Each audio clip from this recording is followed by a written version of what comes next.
Hello. Oh, look how cute you all Oh, are. You're pretty cute too. Rawr. Rar is right. All right. So, should we get this party started, ladies? let's do it. All right. So, for those of you watching with us live, thank you so much for joining us. I am Mindy Carney. I'm joined by Amber Bridge and Corey Rogers. We are all part of the digital learning team at Grantwood AEA. And we are here today to talk a little bit about how coding isn't scary, right? Right. So we are really right now thinking a lot about social distancing and creativity, and that brought us here to coding and Scratch. So we're really excited to share some new resources with you today. Yeah, so Mindy kind of started off with like, why are we doing this? It wasn't just because we wanted to wear these filters, although they're fun.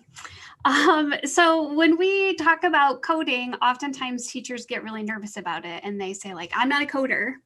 I don't know how to do that. And they feel like coding is scary. And so one of the main reasons that we wanted to do this and put together some resources was to help teachers gain some confidence.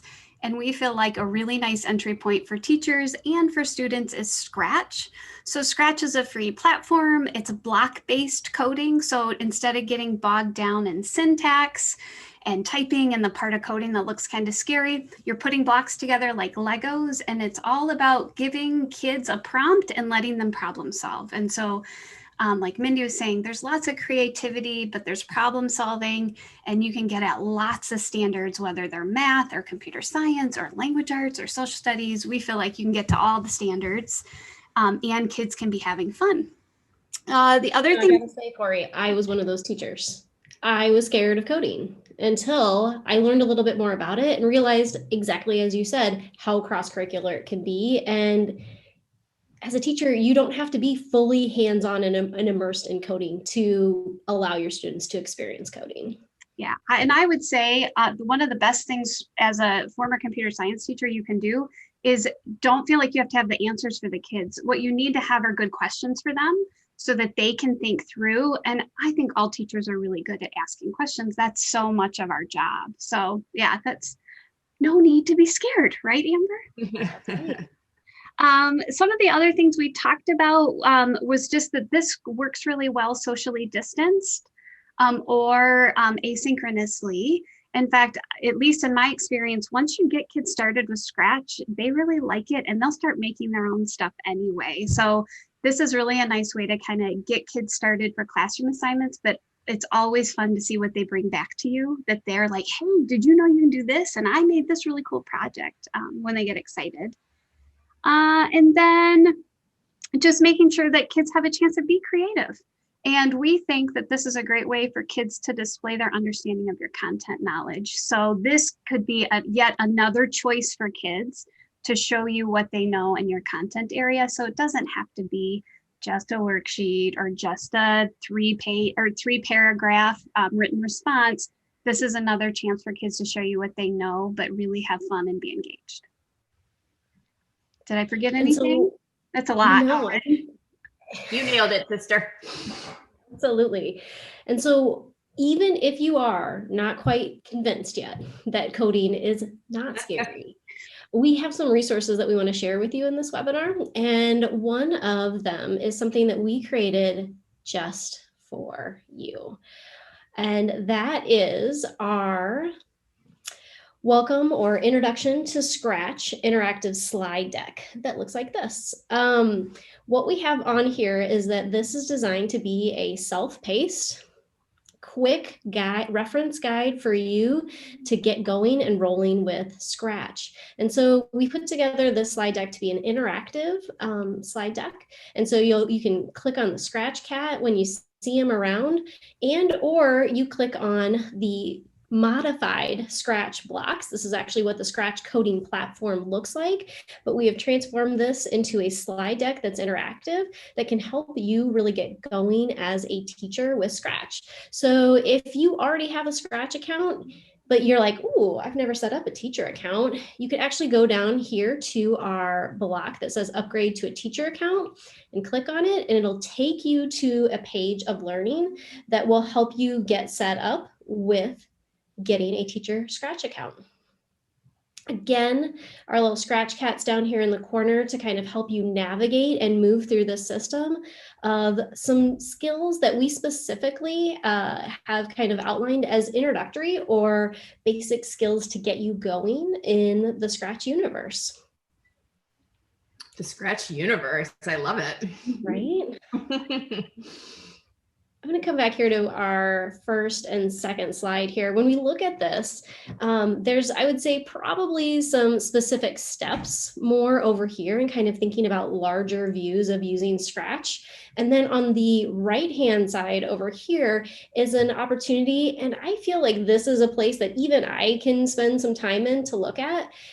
Because I use Scratch occasionally, right? I am not an everyday Scratcher, but I'll open it up a couple times a year for different projects.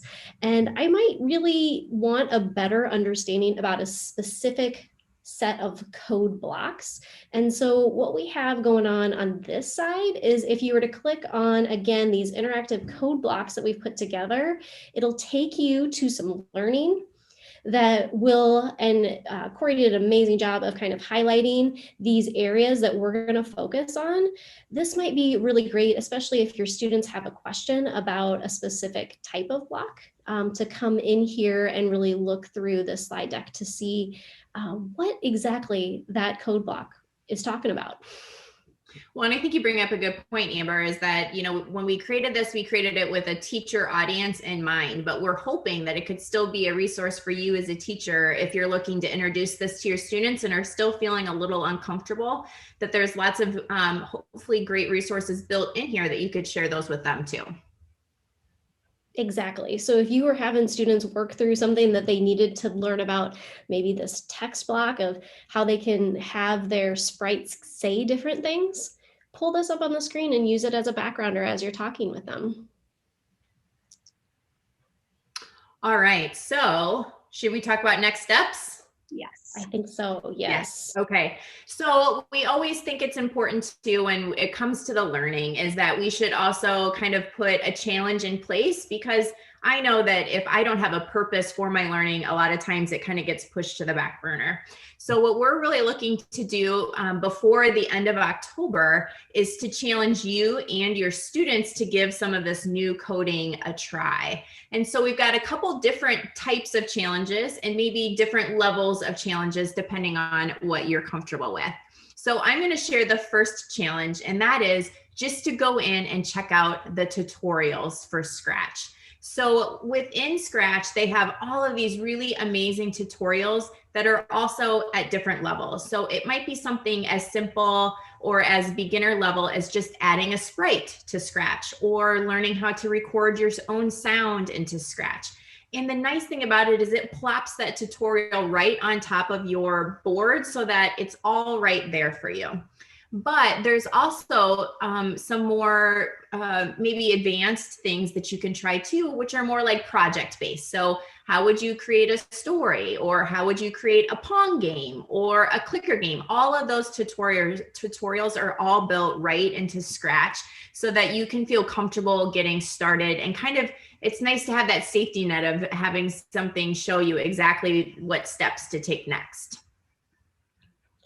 And so I think that's an awesome challenge to take up. We're encouraging you to do one or multiple different challenges within this. And so another coding challenge that you could take on for this time of year is to do a feature of Scratch that allows you to get in right away to actually someone else's project and make tweaks to it to your own, to really take something and remix it to make it your own, which is that feature in Scratch that allows you to take someone else's project and make tweaks to it to retell the story in a different way.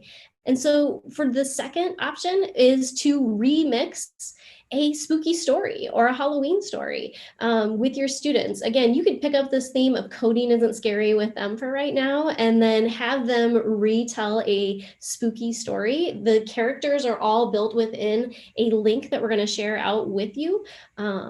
to be able to get kids in. They already have a starting spot. They don't have to worry about finding different things and really digging in. All of the stuff is there, and they can just retell that story in a different way. Have we shared that link out yet, Mindy? I'm going to do it right now. Awesome. Awesome, thanks. And then next steps would be, if you have already used Scratch on your own, but maybe you've been a little nervous to try it with the kids, would be making a Halloween game. So if you've been into Scratch at all, I would say that's a favorite of lots of students. And so you could challenge kids to come up with a Halloween game. And so within what Mindy is sharing in the chat, we've got links to a few different types of games in our studio. Studio is where you can collect projects that are related together. And so one of them is a cute little ghost that you can give it lots of different costumes. Another game is a platformer that is spooky related. And then another one is a corn maze. And so students are learning computer science and computational thinking concepts, but then they're also getting to create and play a game. They can share that with friends and family to get feedback, to compete against each other. And so that would be another option that you could give kids. And I think the other thing worth mentioning is that if you're coming to this video after October, we probably look a little crazy, but you know, hopefully it's making you laugh. But the nice thing with Scratch is you can give kids lots of different projects. So if you find this video in December, make it a winter themed story. They could tell a snowman story or a sledding story. Or if you come to this and you've been doing projects in social studies, kids could tell the narrative story of that concept that you've been covering in social studies. So the options really are endless in Scratch. And there's lots of ideas in that studio if you just start searching for them. So you might be able to find some project ideas just by kind of looking at all the great things kids can do with Scratch. Which a big part of this is about building community, right, Corey? Yes. We try all the time to support our local community here, but we also want to try to connect each other. And Scratch is designed to be a community of coders together and creators, really. I believe that's actually the term they use more, right? That they're a community of creators. And so a big part of being within Scratch is to be able to share your projects and do that remixing ability together. So we have a link on there that we would love to see what you or your students create throughout these challenges. And you can simply share any of the projects that they've done into our Halloween studio just by clicking on your project and then clicking on that link to be able to add it into the studio. Yeah, we're super excited to see what you and your kids create. So start adding to the studio, and we'd love to be sharing those out on all of our social media for the team. And would you say, Corey, that this would be an excellent opportunity to set the stage for your students? Because the conversation around coding is going to amp up in December. So it's the most wonderful time of the year for, oh, I've got an audience now. It's the most wonderful time of the year in December for lots of reasons. For me, the first week of December is Computer Science Education Week, and it's when we celebrate an hour of code. So at Grant Wood, we have lots of programs where we ask you to register your hour of code, your event with students. So that's on that resource that Mindy has shared.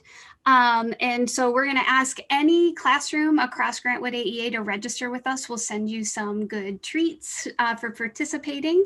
And then we also have a program to match up 4th grade classrooms with an industry partner.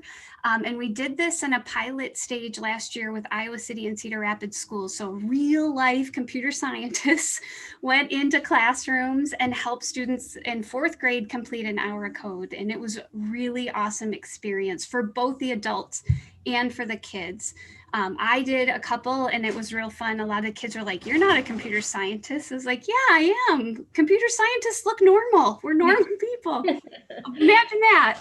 So we've got both of those opportunities for you. And our website, we have an hour of code page where we have lots of resources from previous years, and we'll be posting new resources for this year. So we invite you to get started now, and then you can just keep the ball rolling and celebrate an hour of code with us. It's the first week of December. I think it's the 7th through the 13th.